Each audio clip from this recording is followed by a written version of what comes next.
అష్టాదశ పురాణములు గరుడ పురాణం ఆచారకాండ 47 స్త్రీల పురుషుల సామాన్య లక్షణాలు వీడియో చేసినవారు కంచి త్యాగరాజులు స్త్రీల పురుషుల సామాన్య లక్షణాలు పరమేశ్వరాదులారా మీకిప్పుడు సాముద్రిక శాస్త్రంలో చెప్పబడిన స్త్రీ పురుషుల శుభాశుభ లక్షణాలను వివరిస్తాను.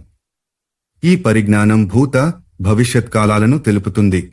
నడిచేటప్పుడు పాదాలు నేలపై విషమంగా పడే లక్షణమున్నవారు, కాషాయ రంగులో పాదాలున్నవారు, అసాధారణమైన రంగులో పాదాలున్నవారు వంశనాశకులవుతారు. పాదాలు శంకువు ఆకారంలో నున్నవాడు బ్రహ్మహత్య చేస్తాడొందరాని పొందును వాంఛిస్తుంటాడు. తల వెంట్రుకలు కుంచితమై ఉండేవారికి విదేశంలో మృత్యువు వస్తుంది. ఏనుగు తొండం వంటి తొడలు రాజు రాణిలకుంటాయి. గుంటనక్క తొడలు దరిద్రులకుంటాయి. మోకాళ్లపై మాంసం ఉండకపోవడం మంచి లక్షణం. అల్పమైన చిన్న మోకాళ్లు ప్రేమికులకుంటే విశాలంగా వికటాకారంలో దరిద్రులకుంటాయి. జానువులు మాంస పరిపూర్ణమై ఉన్నవారికి రాజ్యప్రాప్తి ఉంటుంది. పెద్ద మోకాళ్లున్నవారు దీర్ఘాయువులవుతారు. మాంసపుష్టిగల తుంటి ఎముక, పక్కటెముక ప్రదేశం ఉన్నవారు సుఖపడతారు.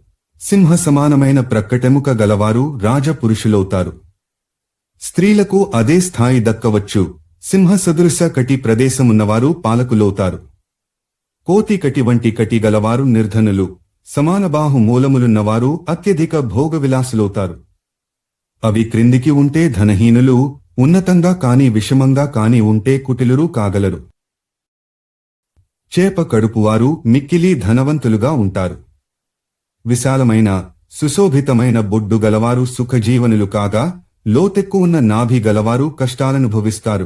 త్రివడుల మధ్య భాగంలో క్రిందికి వంగియున్న బొడ్డు గలవారు శూల రోగగ్రస్తులవుతారు. ఎడమవైపు వంగిన నాభి శక్తి సంపన్నులకు, కుడివైపు వంగిన బొడ్డ మేధావులకు ఉంటుంది. బొడ్డు ఒకవైపు విశాలంగా ఉన్నవారు చిరంజీవులు, ఎత్తుగా నున్నవారు ఐశ్వర్యవంతులు, అధోముఖంగా ఉన్నవారు బోధన సంపన్నులు, పద్మకర్ణిక సదృశనాభి గలవారు రాజత్వాధికారాలను పొందువారు కాగలరు. ఉదర భాగంలో నొక సన్నని మడత, వళి, బలి గలవారు శతాయువులు. రెండున్నవారు మహాభోగులు. త్రివలియుక్తులు మహారాజ ఆచార్య పదాధికారులు. వక్రవళులవారు ఒక గమ్యం లేకుండా జీవించేవారు కాగలరు. పక్కలు, ఉదర పార్శ్వాలు పుష్టిగా మాంసయుక్తములై ఉండుట రాజలక్షణము. కడుపుపై ఉండే రోమాలు మృదువుగా కోమలంగా సమదూరంలోనుండుట రాజలక్షణం. వీటికి విపరీతంగా దట్టంగా, గరుకుగా, విషమంగా రోమాలున్నవారు దూతకర్ములు, నిర్ధనులు, సుఖరహితులు కాగలరు. గూళ్లలో, భుజసంధుల్లో విషమత, ఎముకల కలయిక గలవాడు లేని వాడవుతాడు. అంటే నిర్ధనుడవుతాడు. అవే సంధులున్నతంగా ఉంటే భోగి, నిన్నంగా ఉంటే దరిద్రులు అవుతారు. స్థూలంగా ఉంటే ధనికులవుతారు. పలక వలెనుండు కంఠమున్నవారు నిర్ధనులు, ఎత్తుగా రక్తనాళాలు కనిపిస్తూ ఉండే కంఠం గలవారు సుఖజీవనులు కాగలరు. మహిష సదృశ గ్రీవులు వీరులు, లేడి వంటి మెడగలవారు. శాస్త్ర పారంగతులు అవుతారు. శంఖ సమాన కంఠమున్నవారు రాజులు, రాణులు, పొడవు మెడవారు సుఖులు, భోజన ప్రియులు అవుతారు. రోమరహితంగా నున్నగా ఉండే పెరుదులు శుభలక్షణం. మరోలా ఉంటే శుభలక్షణం. పుష్టిగా, తిన్నగా, విశాలంగా, బలంగా, వృత్తాకారంలో పూర్తిగా చాచితే మోకాళ్లందే టంత పొడవుగా భుజాలున్నవారు రాజులో తత్సమానులో అవుతారు. చిన్న భుజాలు నిర్ధనులకుంటాయి.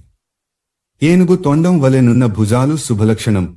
భవనంలో వాయు ప్రదేశం కోసమేర్పాటు చేసిన ద్వారాల ఆకారంలో ఉండే వేళ్లు శుభలక్షణం. చిన్న వేళ్లు మేధావులకుంటాయి. బల్లపరుపుగా ఉండే వేళ్లు భృత్య లక్షణం. పెద్దవిగా ఉండే వేళ్లు నిర్ధన లక్షణం. కృశించిన వేళ్లు కలవాడు వినయ సంపన్నుడై ఉంటాడు. కోతి చేతుల వంటి చేతులు బలహీన లక్షణం. పులి పంజా లాంటి చేతులు బలీయ లక్షణం. అరచేతి భాగాలు అణగిపోయినట్లుండేవారికి పిత్రార్జితం దక్కదు. మణికట్టు చక్కగా, బలంగా, సుగంధయుక్తగా ఉండడం రాజలక్షణం. ముక్కలుగా, భాగాలు కలిపినట్లుగా శబ్దం చేస్తూ ఉండే మణికట్టు గలవారు నిర్ధనులు, నీచ ప్రవృత్తి గలవారు కాగలరు.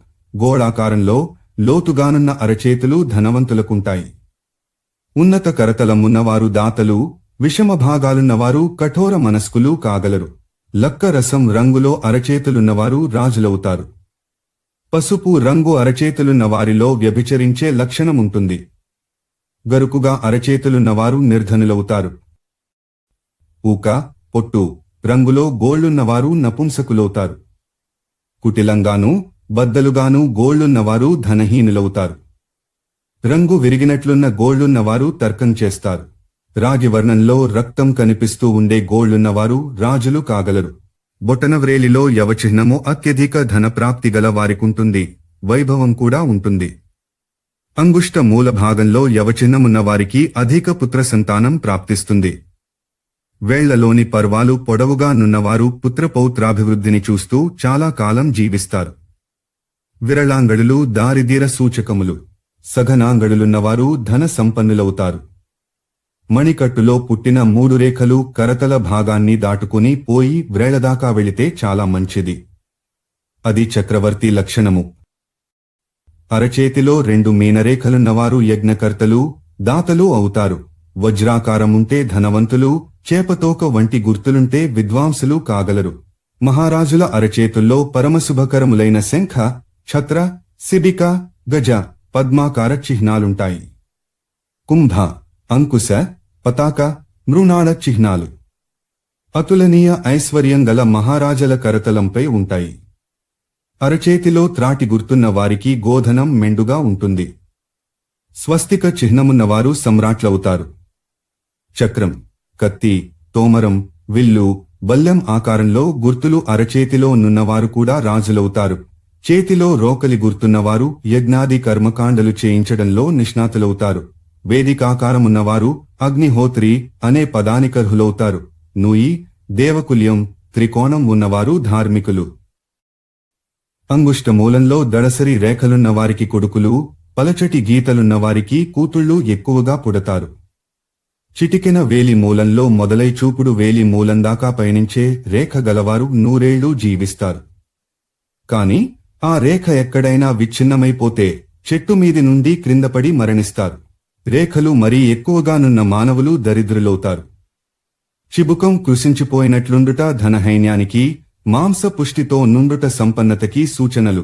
స్నిగ్ధంగా, దిట్టంగా సమాన భాగాలలో ఉండే సుందర, తీక్షదంతాలు శుభప్రదం.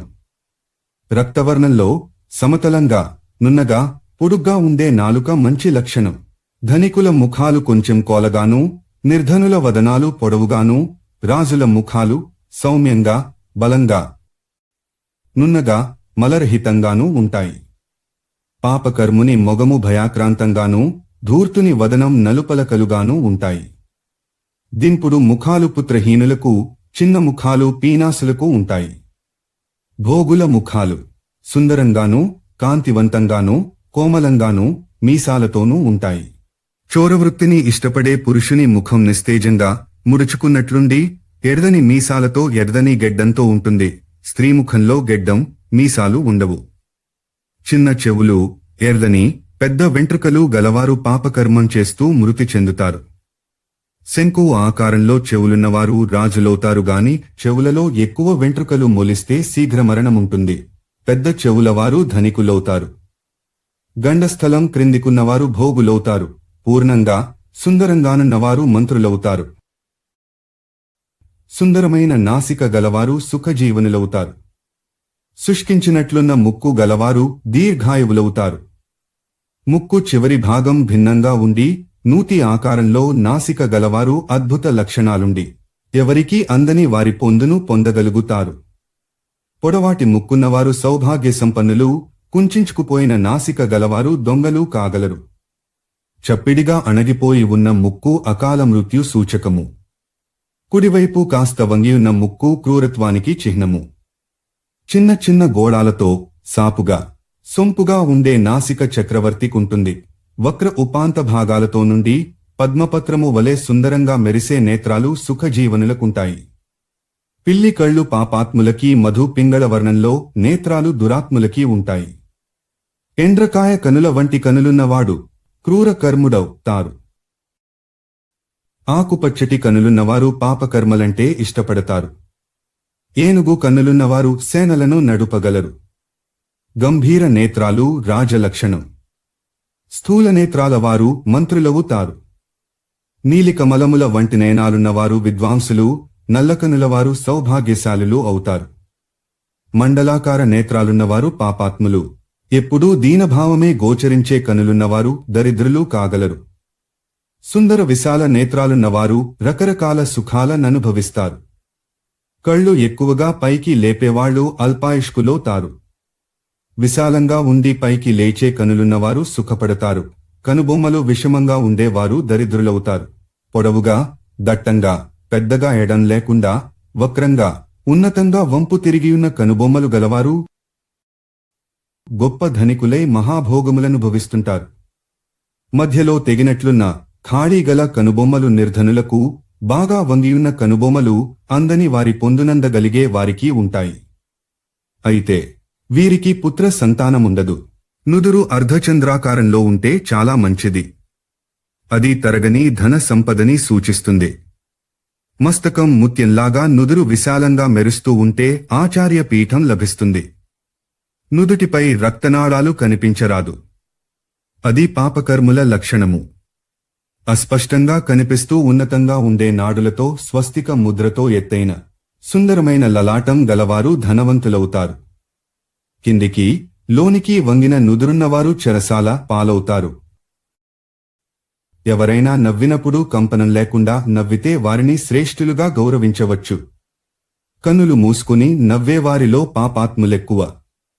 మాటిమాటికి అనవసరంగా నవ్వేవారిలో దుష్టులెక్కువ. 100 ఏళ్లాయుర్దాయం గలవారి మస్తకంపై 3 రేఖలుంటాయి. 4 రేఖలు రాజలక్షణం. ఆయుర్దాయం 95. రేఖారహితమైన లలాట మున్నవారు 90 ఏళ్లు జీవిస్తారు. నుదుటి నిండా ముక్కలైన రేఖలున్న వారిలో వ్యభిచరించే వారెక్కువ. నుదుటిపై ఉండే రేఖలు చివరికంటా పోయి కేశాలను తగులుతుంటే ఆ విధమైన రేఖలున్నవారు 80 ఏళ్లు బ్రతుకుతారు. 5, 6 లేదా 7 రేఖలున్నవారు 50 ఏళ్లే జీవిస్తారు. 7 కన్నా నెక్కువ గీతలున్న వారిలో 40 సంవత్సరాలు బతికే వారే ఎక్కువ. బల్లపరుపుగా, అణగినట్లుగా తల ఉండే వారికి పితృవియోగం చాలా వేగంగా సంభవిస్తుంది. కుండ ఆకారంలో తలగలవారికి పాపం వైపే మనసు వెడుతుంటుంది. ఒక కన్నంలో నుంచి ఒక తలవెండ్రుకే మొలవడం మంచిది. తద్విపరీతం ధనక్షేకరం. అతిశయ రూక్షత అనగా మొరటుదనం ఏ అంగంలోనూ మంచిది కాదు. మరీ పేలవంగా, రక్తమాంసరహితంగా ఉండే అంగాలన్నీ అశుభ సూచకాలే. మానవ శరీరంలో 3 అంగాలు విశాలంగా, మరో 3 గంభీరంగా, ఒక 5 పొడవుగా చిన్నగా, 6 ఎత్తుగా, 4 పొట్టిగా, మరొక 7 రక్తవర్ణంలో ఉండడం శుభలక్షణాలు. ఈ లక్షణాలన్నీ కలవారు మహారాజులవుతారు. నాభి, స్వరం, స్వభావం ఈ 3 గంభీరంగా ఉండాలి. లలాటం, ముఖం, వక్షస్థలం విశాలంగా ఉండాలి. నేత్రాలు, కక్షలు, నాసిక, మెడ, తల దీర్ఘంగా ఎత్తుగా ఉండాలి. జంఘలు, గొంతు, లింగము, పిరుదులు పొట్టిగా ఉండాలి. నేత్రాంతాలు అనగా కనుకొలకులు, అరికాళ్లు, నాలుక, పెదవులు ఈ 7 రక్తవర్ణంలో ఉండాలి. దంతాలు, వేళ్లు, పర్వాలు, గోళ్లు, కేశాలు ఈ 5 పొడవుగా ఉండాలి. అలాగే స్తనాల మధ్య భాగము, 2 భుజాలు, దంతాలు, నేత్రాలు, నాసిక దీర్ఘంగా ఉండడం కూడా శుభలక్షణాలే. స్త్రీల ప్రత్యేక లక్షణాలను సముద్రుడి విధంగా తెలిపాడని విష్ణు భగవానుడు సూత మహర్షి ప్రవచింపసాగారు.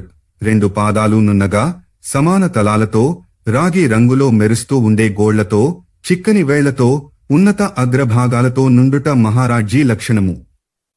ఈ లక్షణమున్న స్త్రీని పెళ్లాడినవాడు తప్పనిసరిగా రాజవుతాడు. గూఢమైన చీలమండలు, పద్మపత్ర సమానాలైన అరికాళ్లు శుభలక్షణాలు. చెమట పట్టని అరికాళ్లు శుభసూచకాలు. వాటిలో మీన, అంకుశ, ధ్వజ, వజ్ర, పద్మ, హల చిహ్నాలున్నామే రాణి అవుతుంది. రోమరహిత, సుందర శిరావిహీన, కోలజంఘలున్న స్త్రీ శుభలక్షణం. ఈ శాస్త్రం సముద్రునిచే కొంత వ్రాయబడి మరింత క్రోడీకరింపబడి ఆయన చేతనే ప్రపంచానికి ప్రసాదింపబడిది కాబట్టి ఆయన పేరిటనే సాముద్రిక శాస్త్రంగా ప్రసిద్ధిగాంచింది. అయితే దీనిని ప్రారంభించిన వారు మాత్రం శివపుత్రుడైన కార్తికేయుడు. ఈ మహావిషయం భవిష్య పురాణంలో వివరంగా చెప్పబడింది. విస్తీర్ణ, పుష్టియుక్త, గంభీర, విశాల, దక్షిణావర్త, నాఖీ, మధ్య భాగంలో త్రివకులు ఉత్తమ నారీ లక్షణాలు. రోమరహితంగా, విశాలంగా, నిండుగా, పుష్టిగా, చిక్కగా, ఒకదానికొకటి సర్వసమానంగా, గట్టిగా ఉండే స్తనాలు ఉత్తమ జాతి స్త్రీకుంటాయి. గ్రీవం రోమరహితంగా, ఓష్టం, అధరం అరుణకాంతులమయంగా, ముఖం గుండ్రంగా, పుష్టిగా, దంతాలు కుంద పుష్పసమంగా, గొంతు కోయిల గొంతులా, ముఖం దాక్షిణ్యభావయుక్తంగా, కన్నులు కరుణ రసాన్ని చిప్పిలుతూ ఉండే స్త్రీ సర్వజన పూజిత కాగలదు. ఇతరుల సుఖాన్ని గుడించే నిరంతరం ఆలోచిస్తూ సాధింపులు వేధింపులు ఎలా చేయాలో కనీసం తెలియని స్త్రీని అంతా గౌరవిస్తారు. నీలికమలాల వలె కళ్ళు, బాలచంద్రుని వలె వంపు తిరిగిన కనుబొమలు, అర్ధచంద్రాకారంలో నుదురుగల స్త్రీకి సర్వసంపదలు ముంగిట్లో వచ్చి వాలతాయి. సుందరంగా, సరిసమానంగా, పుష్టిగా ఉండే చెవులు శుభలక్షణాలు. దట్టంగా ఉండే కనుబొమ్మలు, ఎండినట్లుండే చెవులు శుభలక్షణాలు కావు. నున్నగా, మృదువుగా, మెత్తగా, నల్లగా, ఉంగరాలు తిరిగే జుట్టు ప్రశస్త లక్షణం. అరచేతిలోగాని, అరికాలిలోగాని అశ్వ, హస్తి, శ్రీ, వృక్ష, యూప, బాణయవ, తోమర, ధ్వజ, చామర, హార, పర్వత, కుండల, వేది, శంఖ, చక్ర, పద్మ, స్వస్తిక, రథ, అంకుశాది గుర్తులలో కొన్ని ఉన్న స్త్రీలు రాజపత్నులవుతారు. అధ్యాయము 65. సాముద్రిక శాస్త్రంలో సంభోగ శృంగారానికి సంబంధించిన అంగాల పరిమాణ స్వరూపాదుల లక్షణాలు, స్వేదాది ద్రవాల వాసనల ద్వారా నిర్ధారింపబడే శుభాశుభాది లక్షణాలు కూడా చెప్పబడ్డాయి. వీటిని ఇవ్వడం వలన అపార్థాలెక్కువవుతాయనే భయం వల్ల ఈ గ్రంథంలో నివ్వబడుటలేదు. అష్టాదశ పురాణములు, గరుడ పురాణం, ఆచారకాండ. 47. స్త్రీల, పురుషుల సామాన్య లక్షణాలు. వీడియో చేసినవారు కంచి త్యాగరాజులు.